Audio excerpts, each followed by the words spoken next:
you came to the realization that you needed to make some change. You started some CrossFit, you changed up your diet, you lost about, you said 40 pounds in 6 months. What were some of the things that you did from a nutritional standpoint that maybe you would do differently today? So I went from 300 to like 220. Back then in the CrossFit world, like paleo and zone were like the two big camps. I tried the zone thing and I was like, dude, even with a math degree, I'm like, this is a pain in the butt. So I'm not going to do this. The premise of zone was invented by Dr. Barry Sears. The idea is you want to have a well-balanced meal macro wise every time you eat to keep Okay. your hormone from, not having straight sugar. So you're spiking insulin, like keep everything nice and even keeled throughout the day.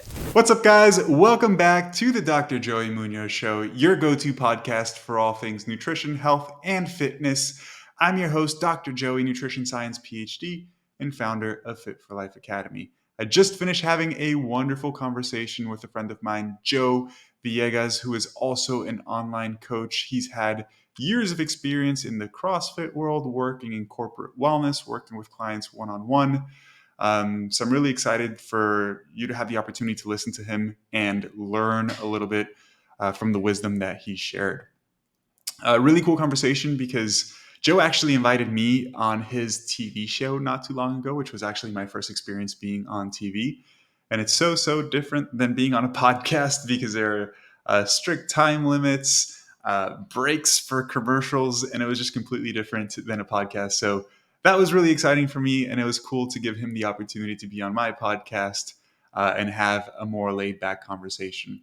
Joe shared his experience in health and fitness, how he became passionate about health and fitness, what his experience was as a young adult being over 300 pounds, how he's been able to improve his health, his fitness, his physique through small sustainable changes with his nutrition, with his exercise. He shared a ton of the mistakes that he's made, the things that he's learned, how he's been able to shift his identity from somebody who was overweight and unhealthy to now somebody who is a healthy person and prioritizes healthy behaviors, all that and more. I think you guys will find this episode really enjoyable and fun to listen to, but also extremely insightful.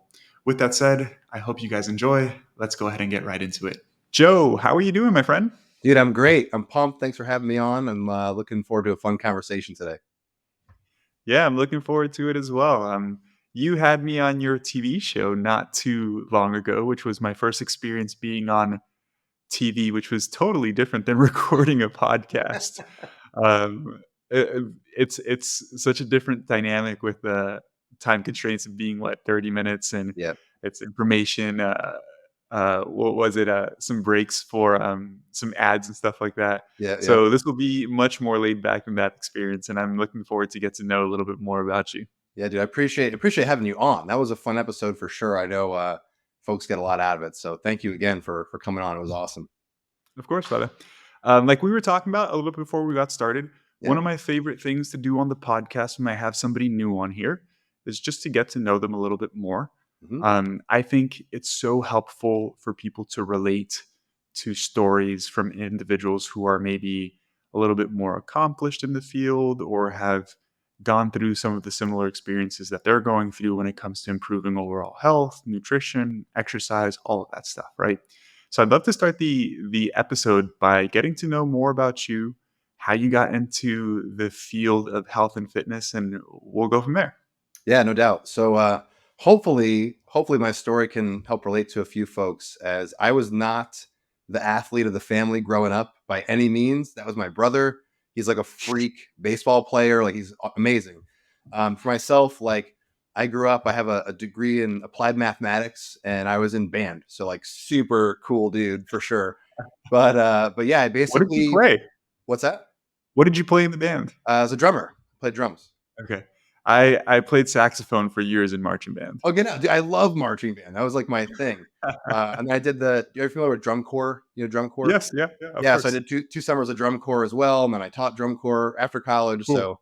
So, we can band geek out maybe later in the episode. Yeah. That's awesome. But yeah, so I did the band thing. And then when I got out of college, I basically actually similar. You just put a post up about this, similar to your story, kind of being overweight when you were younger. I was always a big kid. Like I'm tall, I'm like 6'4", but I was always heavy.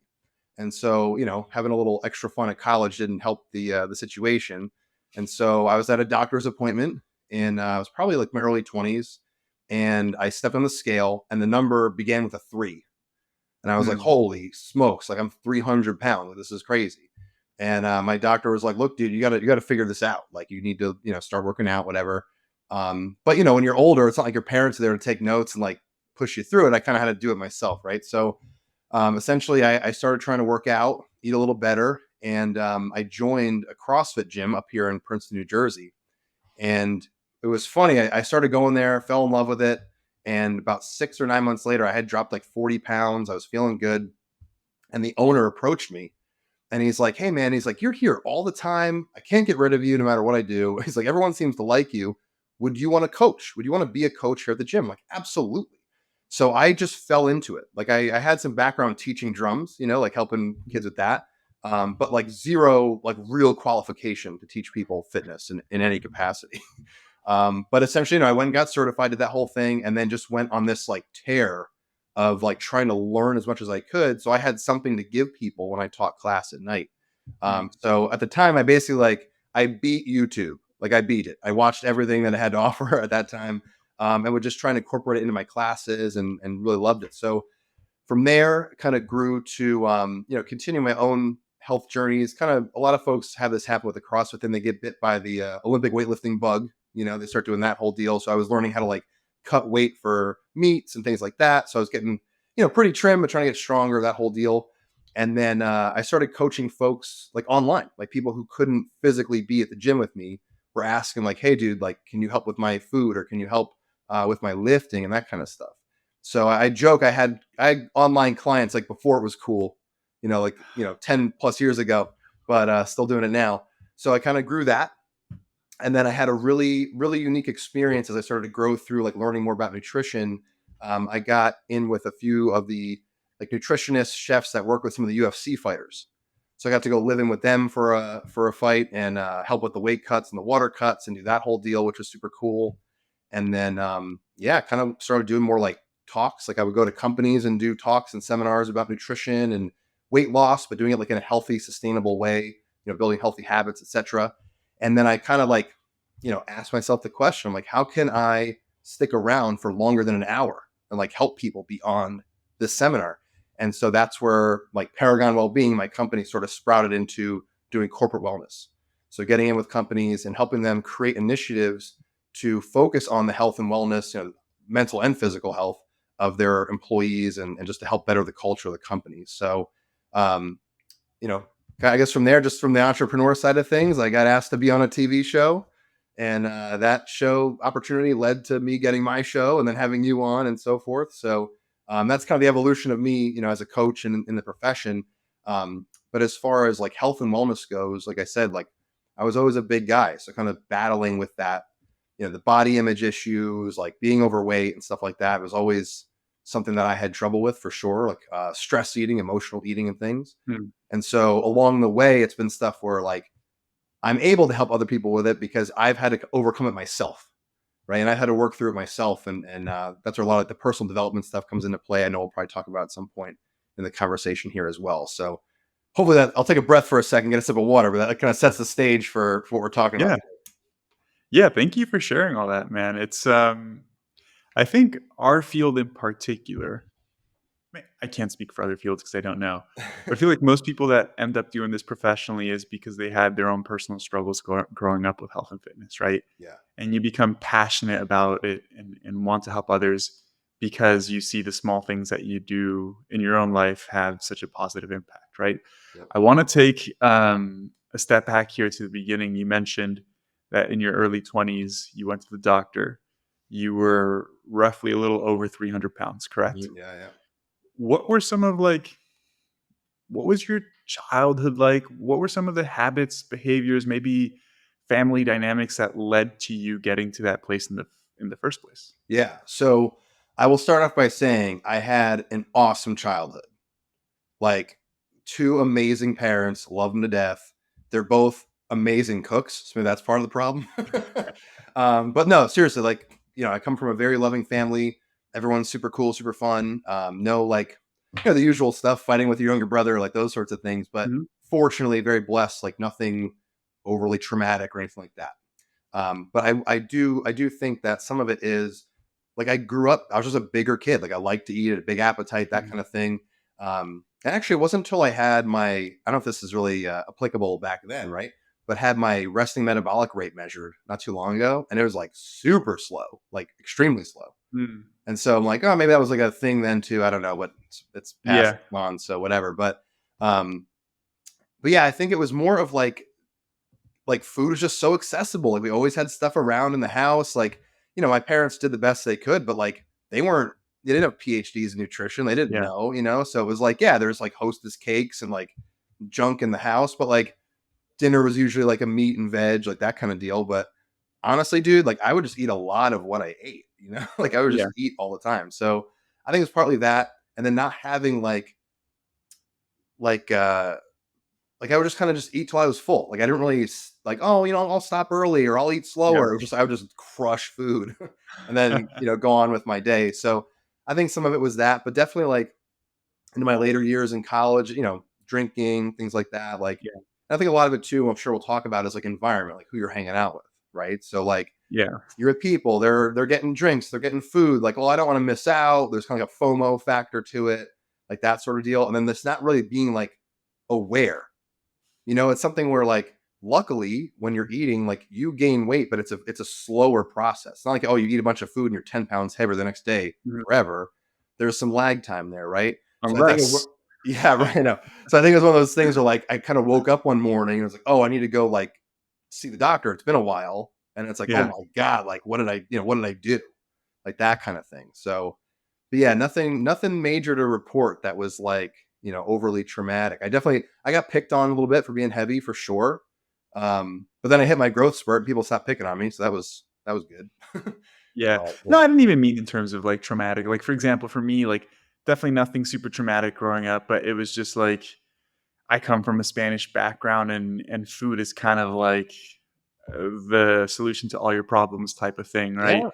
So, I was always super active as a kid. When I was 13, I was really overweight. By the time I was 13, I was pretty much obese. Wow. Um, and it wasn't lack of physical activity because I was always playing sports, but it was like, "Hey, you're done with sports practice. Let's go grab some food here." And it's Yeah. just very calorically dense food. And on top of that, I used to love drinking like lemonade and iced tea, right? So I would eat my meal and have like a couple lemonades, and like Yeah. it just came from a lack of knowledge, really, from my mom specifically, right? And at Yep. home, I loved Capri Suns, so I was Yes. smashing Capri Suns all day as a All kid. right. That was Yeah. definitely a big factor. There was a KFC right next to my house, and probably I would say maybe 3, 4 times a week, I would have either a large thing of mashed potato or a large thing of the mac and cheese. Wow. Like, that was kinda like a snack. That's at least 1,000 calories, right? Yeah. And so Easy. those things, that's what I meant more in terms of, like, the habit side of things, because oftentimes it's obviously not intentional. Like, our parents don't want, No. anything bad for us, but and it comes from a loving place too, but it's really lack of knowledge in terms of, like, what sort of effects certain foods have if eaten in excess, right? Yep. Um, so once you came to the realization that you needed to make some change, you mentioned you started some CrossFit stuff, Mhm. you, changed up your diet, you lost about, you said 40 pounds in 6 months, correct? Yeah. Yeah. What was that transition like? What were some of the things that you did from a nutritional standpoint that maybe you would do differently today? And what was it like from, like, a psychological perspective too, in terms of, like, your relationship with food? Yeah, those are 2 great questions, and I probably have a laundry list of things I would do different Yeah, with let's get that into route it. for sure. No doubt. Yeah, so I did the CrossFit thing, I guess just to kind of paint like the full picture, right? So I went from 300 to like 260, and then eventually got myself down to like 220. So I got down pretty low, and then kind of worked my way back up and fell into strongman later, which is kind of my main sport now. But as far as food, then like back then in the CrossFit world, like paleo and zone were like the two big camps, Mhm. right? Like I Yeah. tried the zone thing and I was like, dude, even with a math degree, I'm like, this is a pain in the butt. So I'm not going to do this. Give a little more detail on the zone thing. I'm not sure I'm quite familiar with that. Yeah, yeah. Okay. So the premise of zone was invented by Dr. Barry Sears. You can go read the book if you want, whoever's listening, if they want to.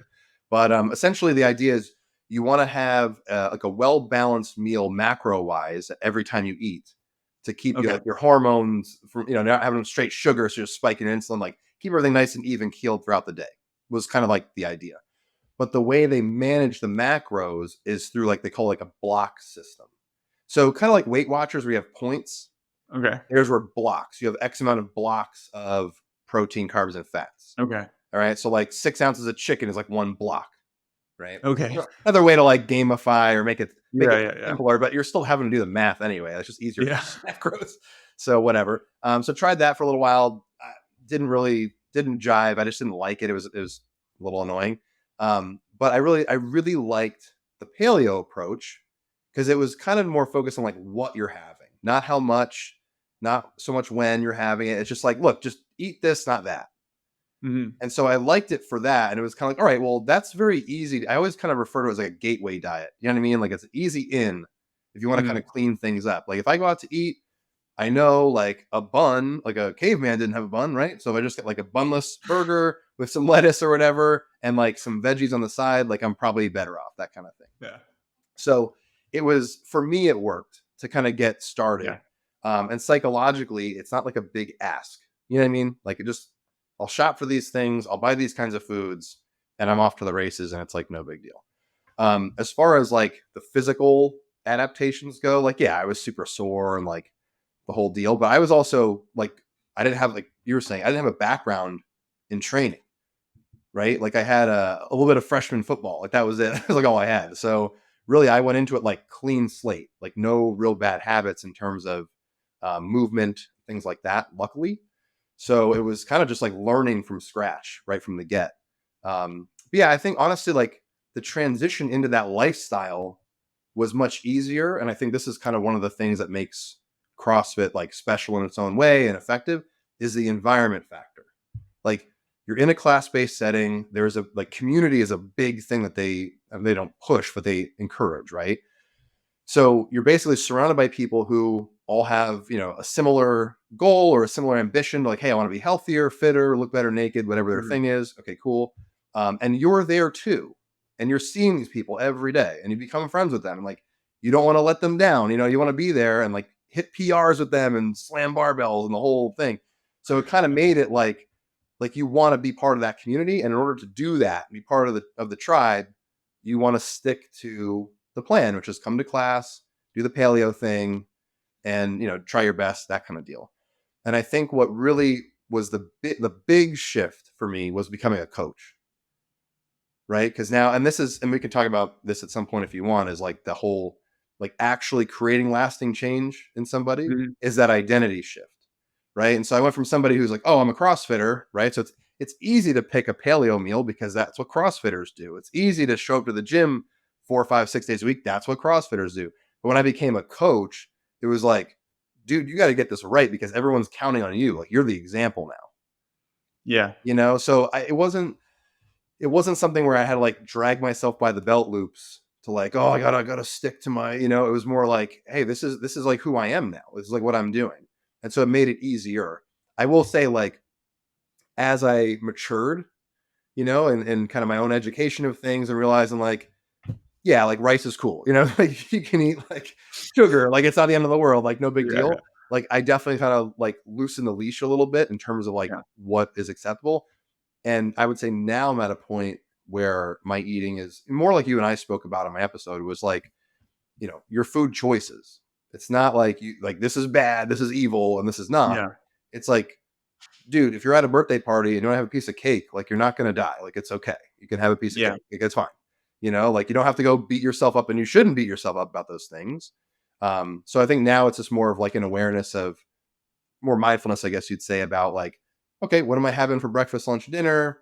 My wife and I want to, go do something more fun. That's cool. Like I don't know, it's a lot more free flowing, if you will, and Yeah. a lot less stressful. I'll put it that way. Yeah. Did you ever, for periods of times, feel anxiety about food like that way? Like I knew for myself when I didn't have much knowledge, like the first thing I started doing was like low carb diets because Yeah. that's what my mom thought was effective for fat loss. She just thought carbohydrates made you gain fat. And for years, like I ate very little carbohydrates as a young kid. Right. Not as a young kid, as like a teenager, right? Yeah. And we went through a similar experience at different age. at different ages. So you had a lot more autonomy. I had much less autonomy because I was younger. Mhm. And so like food was just whatever was available at home. And my mom like was like, oh, no carbs, you have to lose weight. So I remember my dinner just being a whole rotisserie chicken and like nothing else. Well, So yeah, and so that obviously resulted in me losing a ton of weight, but also created some like anxiety around food because I just didn't have the knowledge, right? So like yeah. if I went to a family celebration, being Cuban, there's rice and beans with everything, right? It's Right. like, oh no, I can't eat the rice because that's going to give me make me gain fat. If I was going to a birthday party, I was like, oh no, I can't eat the cake. And what happened was like anytime I would be in those situations, like that's what would be in my mind all the time. Yeah. It's like, oh man, I really want cake, but no, I can't have cake. It's gonna make me gain fat. And it's like it's so unsettling, and so many people experience that. Did you ever experience any of that? Yeah, it's funny as we talk about this, like, memories come up and Of course. all that, right? So it's you're bringing it out of me. But I would say, is yeah, in my younger years, I definitely hit a point, like I'm sure most teenagers do, right? Where like all of a sudden, like girls start to seem more interesting, right? You start to kind of care about what you wear to school in the morning. Yeah. Like, you care about what your body looks like. And so for me, that was probably like sophomore, junior year of high school. Like I really kind of started to care. And I went through a period of like I don't want to eat cake, cookies, all that, like very similar to what you just said. Like I want to try and eat cleaner from what I could tell was clean. I didn't really know at the time, right? It's Yeah. like try like you can't have like steak, it's fatty, like that kind of stuff. Like meanwhile, my Yeah. dad's like wants to make steak like 3 nights a week kind of deal. And like now I'd be like, hell yeah, like light it up. Really? Yeah. But any event, so in that period of time, like I did drop a lot of weight. I carried the big like douchey jug of water around all day with me, like the whole thing. And I did drop a lot of weight, but I mean that's a period in time where like you are going to a lot of, not like parties, like drinking parties, but like birthday parties or celebrations or cookouts or whatever. And like every like pool parties, dude, forget it. Like I would like opt to not go in the pool. I'd keep my shirt on the whole time. Like I would stay away from the food table because I didn't want to like be tempted by stuff. Like there was a lot of anxiety there. And the funny thing is like it was around what other people were thinking. Yeah. And the food is like a byproduct of that. Like, oh, the food is going to make me look a certain way, and if I look a certain way, people are going to judge me based on whatever. When in reality, like obviously, if I could speak to my younger self, that would be great. But it's like a lot of people get caught up in what I would call, I got this from a mentor of mine. He calls like goop, and goop is an acronym for the good opinion of other people. Right? It's like you get caught up in this goop, and you're just walking through goop everywhere you go. Like Yeah. nobody's thinking about you. They're worried about what you're thinking about them. You know what I mean? So Yeah. it's more of like it's undue stress. Did not need Yeah. to do that to myself, but yeah, very similar kind of experience for sure. Yeah. Definitely easier said than done though, in Yeah. terms of just ignoring it, right? And this is something I think about a lot because I feel like most people who realize that at a certain point in their life they need to turn some things around and start to improve their health and their dietary choices and start exercising. I would say almost everyone, if not everyone, has a similar experience, Hmm.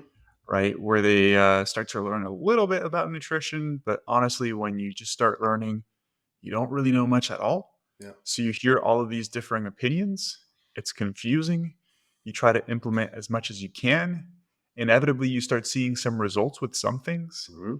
but you attribute the results to something that's not the actual reason why you're seeing results. Right. So you start fearing this food and that food, and it causes all of these, I don't know, uneasy feelings almost is the best way to put it, right? Because I don't think it's like, I guess everybody's experience is different. And it's like, not the worst thing in the world to go through, but if you can avoid it, it's probably pretty good. But I almost wonder if, like, for some people, you can't avoid some of those things, and it's just something that you learn over time, right? Yeah. You mentioned something earlier that I think is really powerful to bring up regarding like paleo. You mentioned it's an easy thing to do, right? Like it's not a hard diet, like just follow these foods or whatnot. And inherently, like most diets are like that, right? Like most diets are like, hey, just follow these general set of rules. And I tend to be somebody who tells people like, hey, don't follow diets. Let's focus on these healthy behaviors. But I also know that's easier said than done. And two, it's hard to do that if you don't have the right guidance, Yeah. right? So Yeah. it's kind of easy to just follow a diet. And I also don't inherently have any like issues with any particular diet. Obviously, they can be helpful, and some people enjoy paleo, some people enjoy keto, and they can do it for a long time. Right.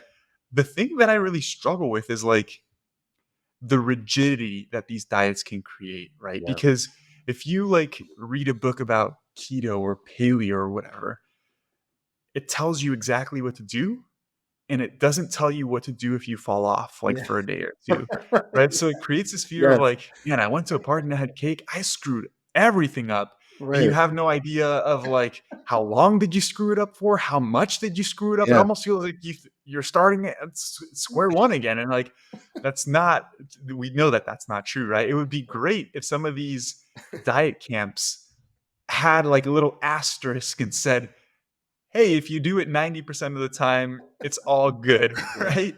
Dude, I I'm think I'm it would, laughing I'm laughing because 'cause I've had the exact same thought. I'm like, they're always like, "This is the way." I'm like, but yeah, sometimes when I'm driving, I hit the rumble strip a little bit. Like, do I just veer off into the ditch or like what do I do? Like, how do I get back in the lines? Like I've never seen that addressed. It's a really good point, and it's just like so funny. I've been saying this for years. Like, it'd be really cool if they taught you like how to get back on because if in their own self-interest, it would be keeping you on their diet longer, right? Like if they just did that, like coached you a little bit in the book. But yeah, it's a good point. I love that. yeah. It just prevents them because like with the keto stuff. Yeah. And for those of you listening, I'm going to explain what the rationale is, and like obviously this is not 100% accurate in the sense like this is Yeah. not the way our body works, right? But the whole keto thing is like keep insulin really low, avoid carbohydrates. Ketosis is the way to lose fat. You perform optimally on ketosis. And if you spike your insulin, you are going to store body fat, right? And there's just no nuance there, man.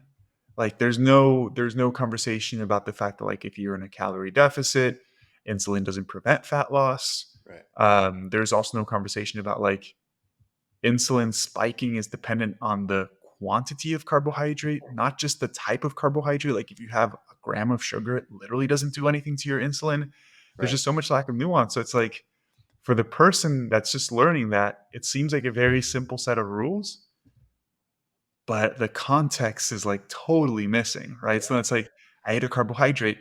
Shit, I don't know what to do now. Like, do I just go back? Right. Do I need to this? And it's like that's the part that I try to help clients work through really more than anything. Yeah. No doubt for sure. It's definitely tough. I think, you know, that's something that I talk to with like the clients that I work with as well. And I think even just I'm going to pitch your thing you just launched, right? Like having that community factor of like, hey, here's healthy habits to work through. Like that gives you some guidance to go through it. So I'm on board with like most dieting approaches. Like I said, I like Yeah. paleo as a gateway diet because it doesn't require a ton of thinking. You know what I mean? Yeah. Like it's like, hey, eat off this list, don't eat off that list. It doesn't even talk about weighing and measuring stuff. It just says eat this, not that, which inherently Yeah. like those like paleo style foods are like higher volume. They're not as Yep. calorically dense. So like, you feel fuller sooner, that kind of thing. Okay, great. So I get that. But yeah, it's like I'm on board, but there is a certain level, like you have to get yourself to a certain level of knowledge, or at least get somebody to help you to expedite the process. Yeah. Or you're going to run into those pitfalls or hit those Yeah. hurdles and wonder what the hell do I do? And then veer into the ditch as I was mentioning earlier. Like something's going to Yeah. happen. Like, well, this doesn't work. This doesn't work for me or my body or my blood type or whatever bullshit they're Yeah. touting that day. But Man, I think it's almost like I don't know, because the people that are very, very anti-diet culture, I get it. yeah, I tend to be anti-diet culture too, because the part that bothers me is like all the shitty marketing and like all the blatant lies, yeah, yeah, right? But that said, as I mentioned earlier, I almost feel like people, you have to go through those mistakes yeah, to learn, right? Like, I don't think there's anything inherently wrong with like starting your health journey by trying to follow a diet and see how it works. And maybe you feel a little bit anxious about eating cake, and then you realize that it's not that big of a deal, and there's actually more flexibility than you think. And then you start to learn about calories and why they matter. It's almost a sequential thing, right? yeah, yeah, I think it's similar to like business, right? You start a business. I'm just starting, so I'm going through a lot of these things at the moment, but you screw up a ton and you learn that like, hey, this type of marketing doesn't work. Maybe it's this, and maybe the way you write your message on your website should be written this way, and you're writing another way that doesn't make sense. And Mm. you make these little mistakes, and nobody's out here saying like business mistakes are bad, right? Like they're Yeah. causing damage. So I do push back on both sides because I feel like the anti-diet side could be like so anti-diet that it makes it seem like if anybody tries to start a diet, it's a bad thing and they're causing more harm than good. And I don't agree with that at all. No. Well, then it's like, well, then what do I do? Like, okay, I can't Yeah, follow a diet. It's like, well, now what? And like, yeah, well, yeah, eat slowly. It's like, well, I want to look good this summer, and that's coming up really fast. So, like, what's the plan now? yeah, You know what I mean? yeah. So, That's a great I point. get all that. I definitely like, to me, like when I work with folks, it's more of a like based on how they want to approach it, right? Do you want more of a quantitative approach? Like, do you want to weigh measure? Like, are you comfortable with that? Is that something you even think you want to do or could Yeah, stick to? Or do you want more of a qualitative approach? Like, let's focus on the quality of your experience, doing things more like mindfully, like, hey, we're going to eat a little slower, stop before we're full, like that kind of stuff. Or maybe it's a blend of the two. It really depends. But yeah, to your point, like a lot of those, I mean, like I love your content and account for that exact reason of like you're helping people like right the ship. Like we need people like you to get out there and give the real deal info of like, no, Gary Brecka is a psychopath. He's out of his mind. You know what I mean? Like, or Dave Asprey is like, this guy's living on a different planet. Like he's crazy. yeah. Like that stuff's nuts. I think, and honestly, could like really get somebody hurt. Like really. Hey guys, some of you may not know that I'm the scientific advisor for a supplement company called Outwork Nutrition. I help with the formulation of new products to help ensure that they're effective and backed by science. Unlike many other supplement companies out there, we don't rely on exaggerated claims or flashy marketing tactics. Instead, we let the science speak for itself. We take pride in formulating products that deliver real results, helping you achieve your fitness goals in a meaningful way. If you're in the market for supplements like protein powder, pre-workout, or recovery products, make sure to check us out at outworknutrition.com. And as a thank you for being an avid listener of this podcast, use code Joey for an exclusive discount at checkout. You can find the link to our website down in the description of this podcast episode. Remember, our goal is to empower you with science-backed supplements that truly make a difference. Choose Outwork Nutrition and elevate your fitness to new heights. Yeah, well, So, those guys are extreme examples right. of like people actually doing some shitty, shady stuff. Because like Yeah. those guys have to know that they're lying. They have to, dude. I'm convinced because I hope they do. they're all fairly educated. They're pretty smart guys, and they've been called out millions of times. They have to know they're lying. Yeah. Um, yeah, that's it. Oh man, I was gonna bring something up here and I totally just blanked. Yeah. Anyways, I want to talk a little bit about the identity shifting that you brought up earlier Mhm. because I think that is Yeah. so important, right? And I'd love to Yeah. get. Oh, I was going to mention. Sorry, you You're mentioned your good. approach with clients, either focusing on a more qualitative or quantitative approach. Like for me, with most of my clients, what I try to do is develop some core nutrition related behaviors Mhm. before anything else, and it's just like, hey, you've never focused on protein. Let's focus on protein. This is how much you should be eating. Yep. This is why protein is important because I'm really big on education as well. So like Yeah. helping the person learn why they're doing what they're doing. Yeah. And this is what I mean with like keto and paleo or whatever. I wish there was just a little bit more education and context Yeah. behind it For because sure. that's what I try to do with my clients. I'm like, hey, you should be eating this much protein and this is why protein is important. Mhm. But if you fall short 20 grams on a day, like it's not that big of a Yeah. Right. deal, right? Like that's the part that's missing with the other diet stuff. And so I just work on one habit at a time, man, because it's much more sustainable. So like, let's work on protein for 2 weeks. Once you get that packed down, now let's work on fruits and veggies. Now let's work on regular meal timing, fiber, etc. And then, and this is if I'm working with somebody who's just starting off, who has never focused on anything related to nutrition. And then after we develop these behaviors, I mean, typically when people focus on those things, they drop weight if they are relatively unhealthy. And then we can go a step further and say, hey, if you want to learn about calorie tracking, let's start tracking calories and Yep. implement that as well. Yep. And I used to take the approach of like tracking calories first and foremost for everybody because I thought that was like the most objective, effective way. Yep. And I do think it's very objective, but I know it just like doesn't work for everybody, right? No. And at the end of the day, like the behaviors are so important. I would rather somebody have a healthy diet and not track calories than track calories and not have a healthy diet. Totally. Like at the end of the day, right? Right. And if somebody is relatively unhealthy and they start focusing on the behaviors, they're going to reduce their caloric content almost naturally Yeah, because yeah, it's hard right. to eat that much if you're eating whole foods, right? Yep.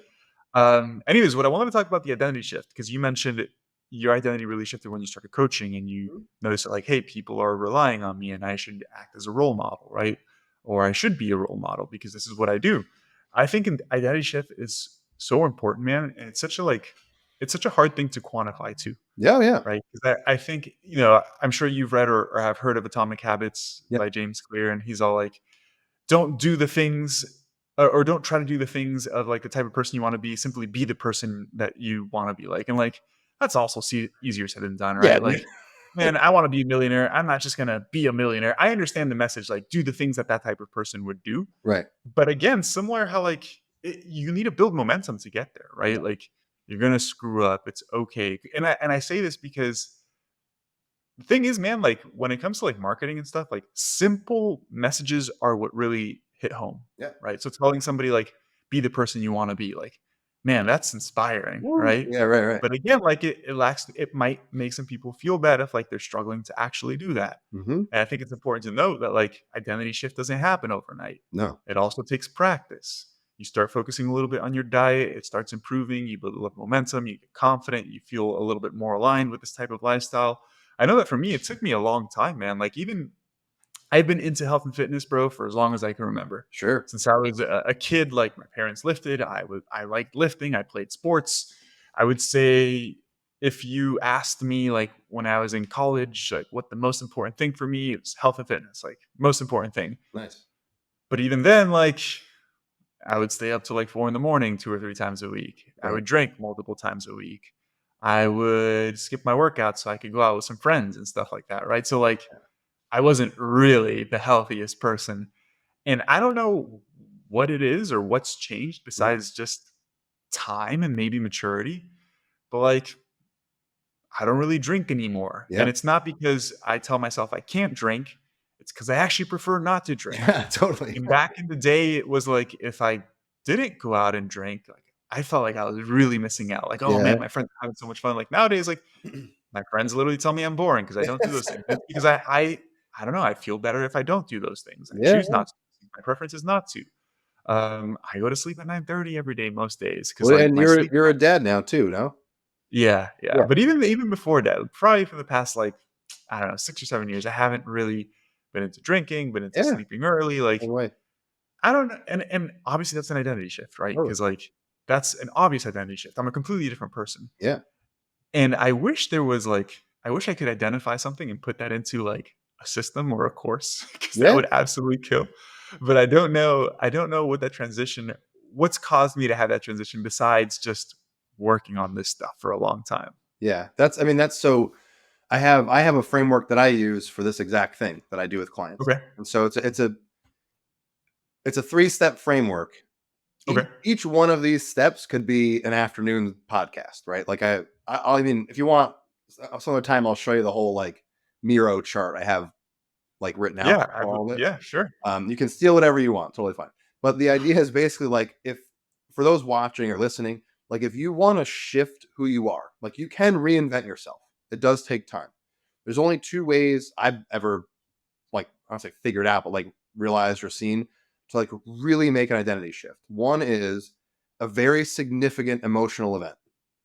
So you have like the classic examples like somebody's a smoker, eat Krispy Kremes all day, they're super overweight, they go to the doctor, they have a heart attack, they survive it, now they have this new lease on life, and they're going to be healthy and like hopefully live longer. Okay, fine. I don't want that for anybody. So the Yeah. other way is through conditioning, like you're saying. Like just try and stack those bricks every day to the best of your ability. And like, yeah, you're gonna fall off. Yeah, you're gonna have a piece of cheesecake. You're gonna skip a workout or two. Like it's gonna happen. But what's important is like keep writing the ship in that direction, and eventually your trajectory will change. But the framework that I go through, there's kind of three basic steps. So the first is you have to have a baseline like level of knowledge of what it is you want to do, right? So, like, what do you want to do? Number one. And two, how do you get there? So, like we were talking about earlier, people might try a diet, they just pick any arbitrary thing because, like, oh, their coworker did it or their girlfriend told them about it or whatever. They may do like Weight Watchers or keto or intermittent fasting, right? And they have to kind of fumble through it for a while and figure out like, okay, that doesn't work for me. Maybe I'll try paleo instead. Or it doesn't work for me. Or, hey, I'll sign up with Dr. Joey and do his thing. And oh, it worked. Okay, cool. Like you got to kind of figure out what that is. But the problem is there's like, if you have the knowledge, you have like an intellectual understanding of what the thing is, you might look at a food label, look at a food and just go, you know what? I don't care. I'm going to eat anyway. It doesn't matter to me. The next shift, the next piece of that is having congruency between the intellectual part and your emotions, like what matters to you. Mm. And if something matters to you enough, you're going to make more decisions in that right direction that you want to go, right? Ultimately, that identity piece. And so I guess most people will call that willpower, right? Like it means something to you. The problem is like that only is short term. It only lasts for so long, right? So you can like, will your way into a new workout routine or like, really kind of like charge through and like wrestle the bull by the horns on your new dieting approach and do those things. But at some point in time, you're going to hit that wall. Like, do I really want to keep doing this right now? Yeah. And then, so over time, you want to get into that identity shift. And there's a whole bunch of different things like, how you label things, how you label yourself. So for instance, like if somebody is, if somebody's a smoker, they label themselves as a smoker and then they quit. Like I'm a smoker who quit. They're more likely to pick it back up than if they identify themselves as a non-smoker. So like Yeah. an example I said earlier, right, was like when I joined a CrossFit gym, I became a CrossFitter at that time. Mhm. And CrossFitters don't eat cake; they eat paleo shit. You know what I mean? Like they do burpees, and I'm Eat like, paleo cake. eat paleo cake, right? That's what cavemen had. They had paleo bakeries and all kinds of things. So it's like you start making decisions in that direction based on how you're labeling yourself. Like when I switched to strongman, I was like, all right, I'm a strongman. Like I didn't consciously stand there and like tell the world that's what I was, but that's how I saw myself. Mhm. And I mean, and I know like Tony Robbins has that quote where like the most powerful piece in the human psyche is the need to stay consistent with how you identify yourself. So like if you see yourself as an unhealthy person, like you're going to make unhealthy decisions. Right. And so it's more about like how you label. And I think honestly, I don't know if we touched on this in our episode of my show, but like language, I think is a huge factor. Like how you describe your reality and your experience becomes your experience, Yeah. which is like some meta shit, to like throw it on the episode. But truly, like if you're constantly talking about like how bad things are, or oh, I'm unhealthy, or I skip this, I skip that, and you're not focused on what you're achieving, you have a very different experience. You know what I mean? Yeah.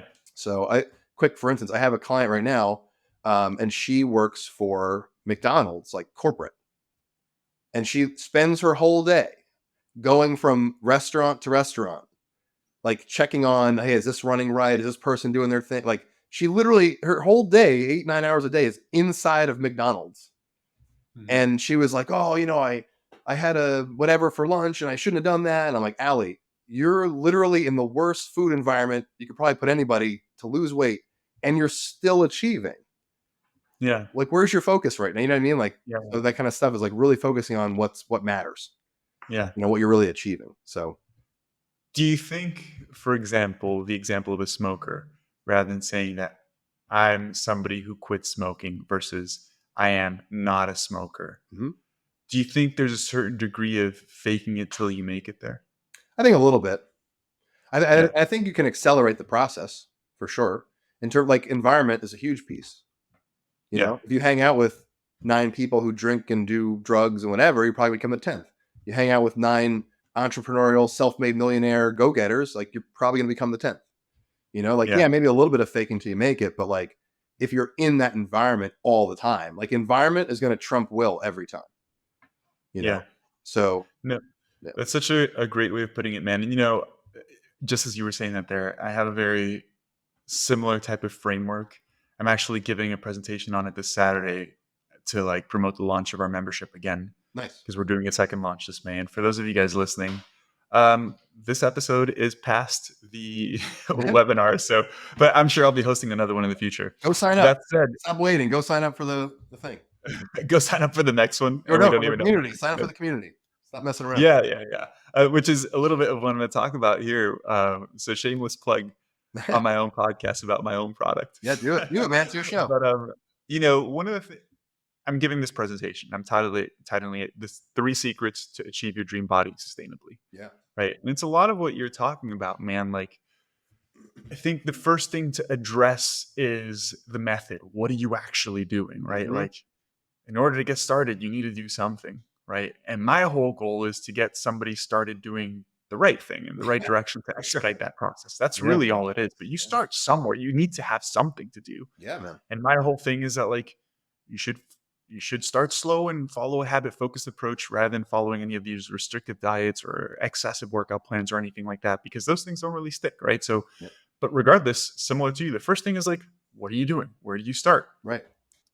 Um, for me, the second step after that is having an actual system to implement these things successfully, Yes. right? And so for me, if you're having a habit focused approach, like what are some strategies to make habits actually stick? How can you do this in a systematic way to get from where you are to where you want to be? Because you're here now, you can start doing this thing, you can start doing that thing. But if you don't have a game plan to get to where you want to get to, you might be going in a million different directions and not going anywhere, Yeah. Yeah. right? And so things like starting slow, building in reward systems, doing things that you enjoy, building small wins, all of these like proven strategies that help people build momentum. That's really what we're trying to do here. Yes.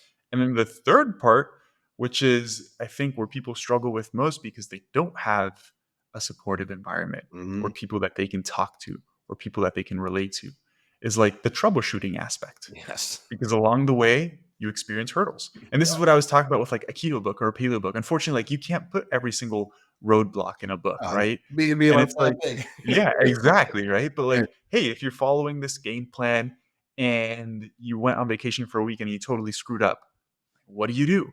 And this is why I've put such a big emphasis on like building community, because I Mhm. think that's really where you get the value. Yeah. It's like, man, I just went on a weekend vacation. I feel really bad. Let me just share this with some people that are in the same thing and like see Yep. what they have to say. Yeah. Hey, it's not that big of a deal. Just get back on plan. Like even it's like super simple stuff that the person probably already knows, Yeah. but getting that positive feedback from somebody else is super helpful. Yeah. And with the community, that's why we had the coaching calls too. Like we've been seeing this. We just got started last month, and we've been seeing this already with clients that have been coming to the calls every week. Like with the habit program, the first week they're working on protein, and this one lady was like, "Oh, I've been trying to get protein, but it's really hard. I don't know what to do." And that's the stuff that like you can't really just not have any support or feedback on, right? Yeah. Or I Right. mean, you can, but it takes longer. The support, the feedback is just super helpful. And we're just like, hey, what are you eating? And she told us, I'm like, hey, just make this small change. Right. And the next day she was telling us how helpful that was and how she's been eating more protein and sharing recipes.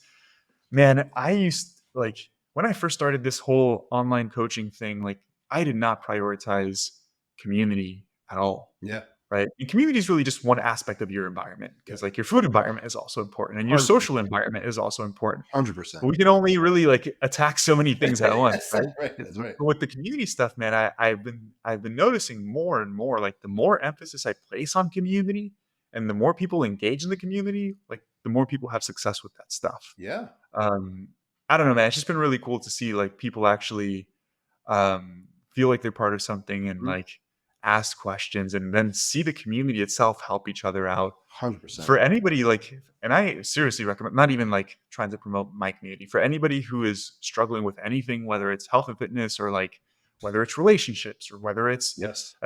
quitting smoking, like finding a community or a group of people that you can relate to is just so helpful, man. Yeah. It's huge. Um, You gotta put yourself in those environments. Like your peer group matters. Like yeah, more than almost anything, right? Like if you want to upgrade your life, you got to upgrade your peer group. Period.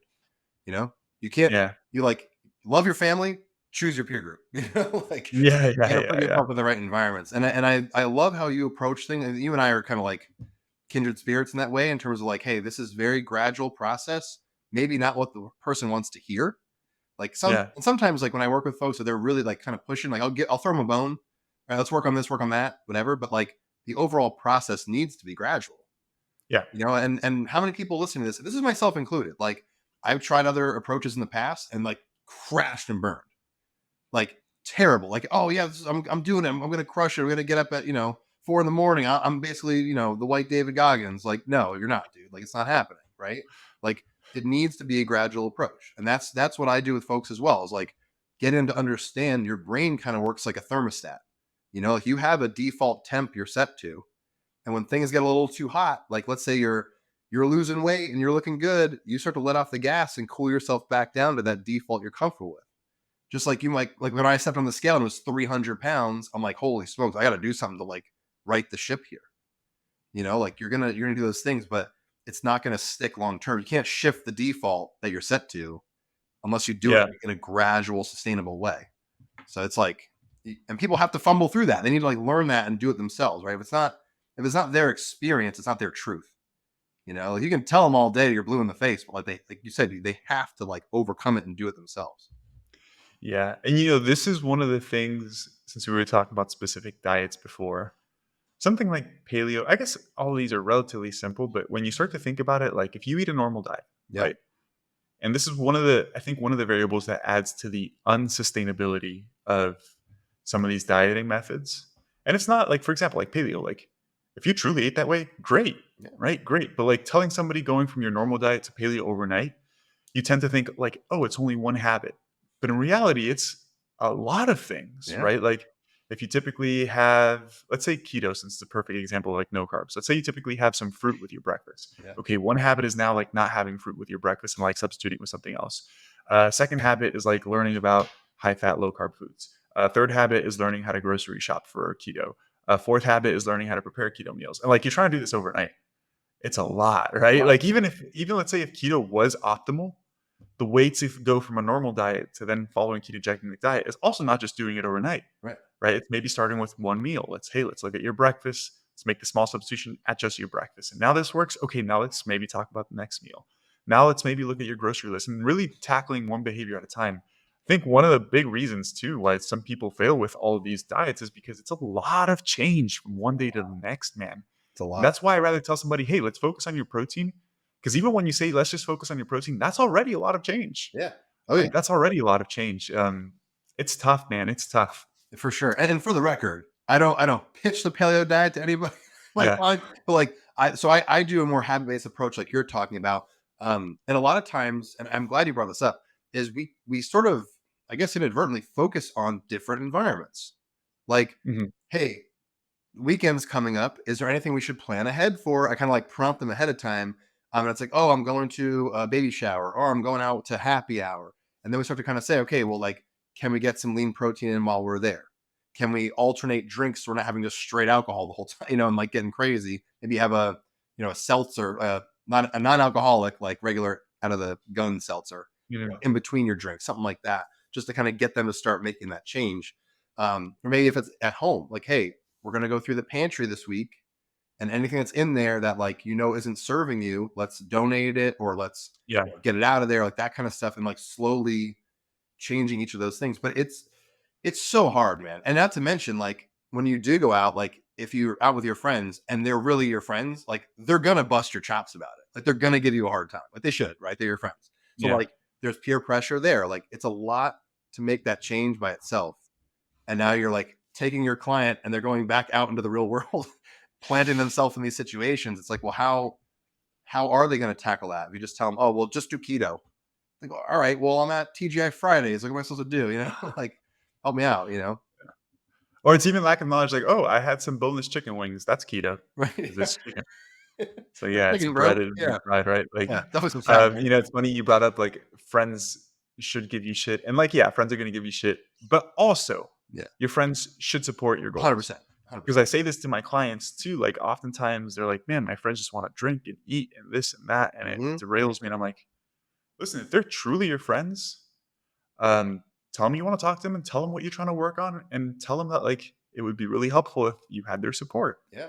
And like, if you say that to a true friend, they should be like, "Oh man, yeah, I got your back. Like, if you don't want to drink, I'm not going to pressure you. We can do stuff on the weekends that doesn't have anything to do with alcohol, right?" Right. And like, if your friends are unwilling to do that, like, that's pretty shitty, man. And like, those aren't the greatest friends. Yeah. No, for sure. I mean, definitely, like, I know my friends, like, have busted my chops, but 10 minutes later, they're like, yeah, cool, whatever, dude. Like, they're cool. Yeah, yeah, So a little banter is fun for sure. But I mean, if yeah, you're listening to this or watching and like it doesn't stop like immediately following, like again, choose your peer group for sure. Like put yeah, yourself in an environment where those people hang out.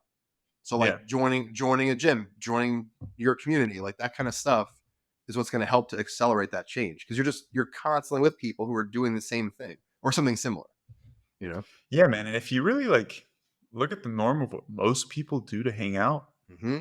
It's just a drink. Yeah, Like, literally, like, and this is a conversation my wife and I had, 'cause, like, I think I don't know, women are obviously different than men, like, with my friends, maybe it's just my experience of who I am and, like, who I've associated with, like, sure. if I'm gonna hang out with a buddy, it's like, "Hey, come over and let's grill, and let's hang out, maybe put some comedy on TV, hang out, let's go to the gym, maybe let's, go to the beach or something." Yeah, And then, my wife's closest friends, some of them just wanna drink. yeah, It's like the only time they invite her to hang out is to go to the bar and drink. Like, my wife doesn't really drink either. right, And I remember I had this conversation with her, and I was like, "Do your friends ever maybe wanna just come over and hang and maybe watch something on Netflix or something like that?" right. And she was like, "I don't know, they just like it. It's just fun. They just wanna drink." And I'm like, "I get it. Like, it is fun, right? You're going out on the weekend having a drink or 2, and there's nothing wrong with that. No. But when that's the only way you socialize with friends, like, that can't be that healthy either." Yeah. It kind of begs the question, like, what are we doing? Like, what else, is there anything else we could possibly be doing to enjoy Yeah, ourselves or whatever? I totally agree with you. I know, like, my wife has a very big and very tight circle of girlfriends, but they're more like a brunch crew. They'll go out and they'll do brunch and they do food, or like they're always gotcha. doing stuff. I think I always tell them, like, that's so cool. Like, I have like a handful of close guy friends, and like we talk about like business stuff, personal Yeah, development stuff, like lifting, because we're a bunch of yeah, meatheads. You know what I mean? Like, but that's who I want to associate with. You know what I yeah, mean? yeah, Because yeah, they're doing the things I want to do too, and many of them are doing it at a very high level. So I'm like, all right, like I'm asking them for pointers, and I'm helping them with yeah, the opposite stuff they don't do. Like, so it's really kind of up to you. But I would say, like, if all your friends want to do is drink and you're trying to get healthy, it's gonna be a rough ride. It's gonna be tough. yeah.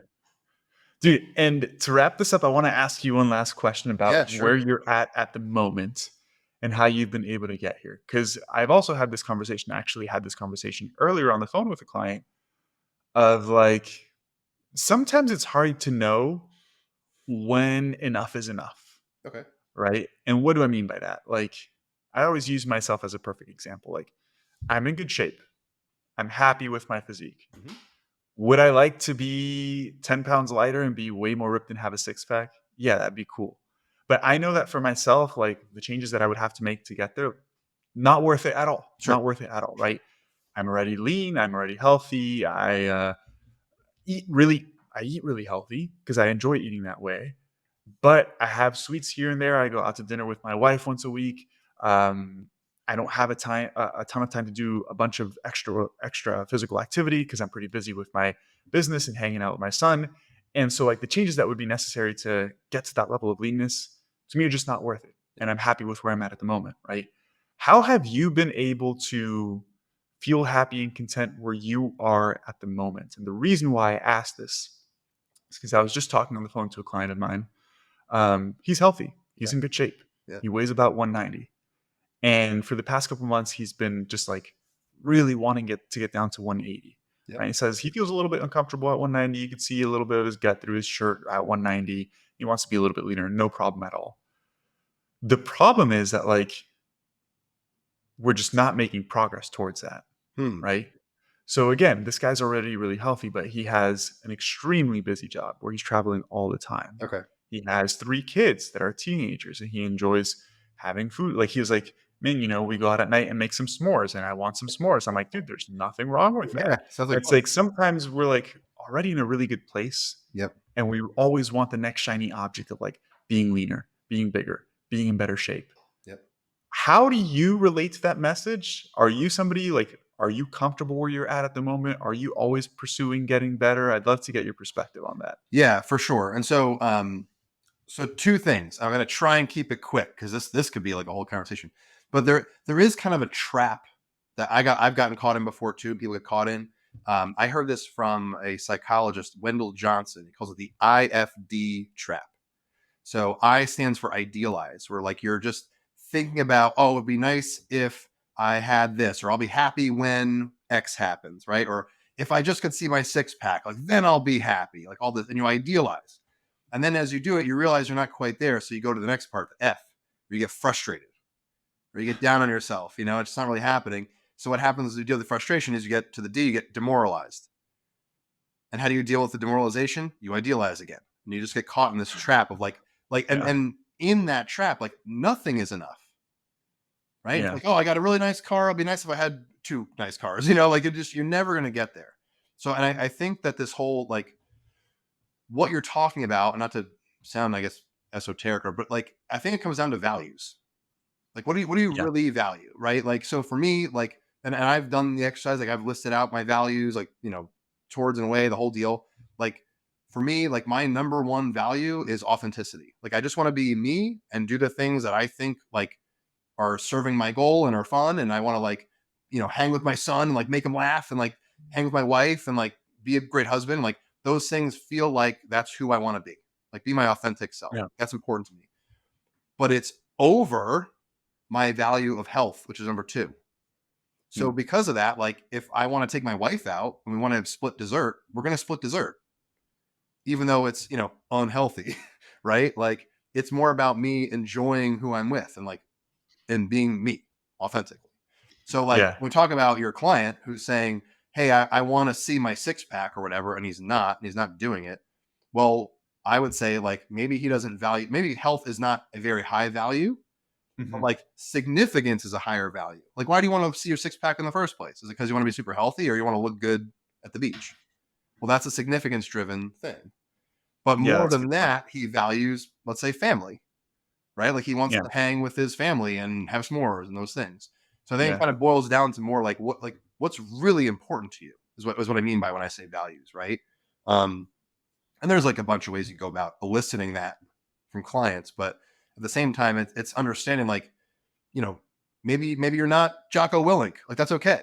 You know, Yeah. you're you, and like, you should do what's important to you. And maybe, and I've had this talk with clients a lot of times, is like, maybe you don't hit your goal in 3 months or 6 months. Maybe it takes 12 months. Maybe it takes 5 years. I don't know. But it's really dependent on what's important to you, because the things that are important to you are going to take priority over the things that aren't as important. And if health or looking a certain way is not as important, you are not going to make the choices that are going to get you to that goal as quickly as if it were. So that's, I mean, I would have a whole discussion with him about that, and kind of seeing, like, hey, Yeah. like, what's really important to you right now? You know? Yeah, that's exactly what we talked about. It's like certain things take priorities in your life, right? Yeah. And this is not to say, like you mentioned, family is more important to you than health. So if you want to split a dessert with your wife, you will, even though that's unhealthy. I would argue that's not unhealthy, right? Because Yeah, there's so I much knew you were gonna difference say that. I there. knew, I I know. knew you It's were gonna like, say that. but even aside from that, like, because I don't want people listening to this uh, to take the message the wrong way, in the sense of like, oh, if my family or my career are a priority, that means I can't achieve a dope physique, because that's not true Yeah. either, right? Like, thing is, you might not be able to be 8% body fat with a ripped six pack and vascular all year long. Like, again, would I like to look that way? Yeah, I think it's cool, right? Like, just for fun, like, if I could just snap my fingers and look that way, yeah, for sure. Like, that's Yeah, dope. yeah, why not? But I'm not like that. But I think I'm in really good shape. But I'm really happy with the way my body looks. So you can achieve a high level of physical health Yeah, without having to sacrifice the things that are priorities to you either, right? Because it's not all or nothing either. It just, you may not be able to put in the amount of work that's necessary to achieve something like that, and right. that's okay. And that's where the question was coming from, of like, hey, if at 190 I'm healthy, but I want to get to 180, how do I know if that's the right goal or not, right? Yeah, And the one thing I shared with my client that helps me personally be okay with where I'm at, because I'm somebody who really likes challenges, and I really like pushing myself and achieving stuff just for the sake of achieving something, sure. right? Like, I find challenge, like, enjoyable in many ways. Yeah, But for me, like, the one thing that I ask myself that really prevents me from like trying to go for that next goal of getting leaner is, I ask myself two questions. If I did lose 10 pounds and get leaner, how would that positively impact my life? mhm. Literally, not at all. Yeah, right. Like, wouldn't impact my relationship with my wife positively. It wouldn't impact anything positively. Right. Besides, I would look at myself in the mirror and be like, oh, that's cool. Yeah. Like, that's it, right? That's Right. the only positive impact. Right. Now, the negative impacts would be that I probably would have to sacrifice the freedom that I have with eating out with my wife. Because, like, I got to eat and I just don't worry about it. Like, once a Yeah. week, one meal, not a big deal at all. Right. Twice a week, not a big deal at all, because I eat healthy at home. Yep. Two, I would probably have to take an hour out of work and, like, just go for walks and be more active. Three, I'd feel weaker in the gym. And for me, like, I love performing well in the gym. Yep. So, like, just the negatives definitely outweigh the positives, Yeah. right? And I think that's such a beneficial mental exercise for people to go through, because if you tell yourself, hey, I want to achieve 10 pounds, Yep. or I want to lose 10 pounds or 20 pounds or whatever it is, and you think about the positives and negatives of getting there, and the positives outweigh the negatives, then yeah, it's probably not a bad idea to go for it, right? But if you're like, man, these changes are just not worth it, it's perfectly fine. Yep. Um, awesome, man. Well, I think this is a great place to wrap it up, because it brings the whole thing full circle from people that are just starting off to people that maybe are in a really good place already and feel frustrated by not being able to get to the next place, right? So I think this conversation is probably really beneficial for anybody. And I say that so that everybody listens to this podcast, and I can I can become the biggest podcaster in the world, and I can be the richest man on the planet. Yep. That's goal number one, right? That's a new challenge. That's my ingenious plan. Talk about nutrition enough to become the richest man on planet Earth. No doubt, man. That's a straight line. You got it. Straight line, right? I'm definitely on the right path. For sure. Joe, it's been a pleasure, man. I'd love to have you on again to talk about any of these particular topics in more detail, because Absolutely. I agree Love that. with you. We can probably explore any of these avenues in much more detail. But with that said, do you mind sharing where people can find you at, communicate with you, TV show, any sort of products, coaching, anything like that? Yeah, for sure. So you can find me at resultswithjoe.com. It's the same on Instagram at resultswithjoe. If you go to the website, there's all kinds of free stuff you can download there. I have my own free community as well. So didn't want to step on your toes with your the paid one you've got, but we got a free one there as well. We focus a lot on nutrition, movement, personal development stuff that we talked about here today, things like that. But yeah, it's a lot of free stuff people can just download and swipe and take. Also, too, they can get access to the episodes of the TV show as well. So you can see Dr. Joey's episode, which is going up here in a little bit as well. But I want to sincerely thank you for having me on today. It was a lot of fun getting to chat and even pick your brain a little bit and go through some stuff. So it was a good time, man. No, yeah, this was great, man. And it's funny that you brought up like the stepping on my toes, dude.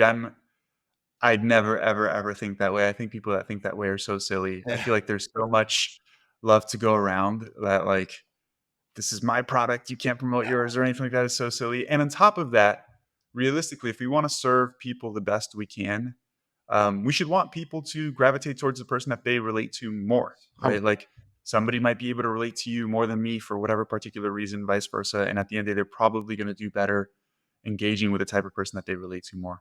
So for those of you guys listening, if you love Joe, go show Joe some Which love. one? Which one? There's two Joes here. Uh, you, Joe, Yeah. not Okay. me, Touche. Joe. Anyways, guys, for those of you that have sticked around this long, thank you so much for listening to the entire episode. Thank you so much for your support. If you're a regular listener, all I ask is that you take a second to rate the podcast and leave a review. It helps me a ton. And hopefully I'll catch you next week's episode. See you guys.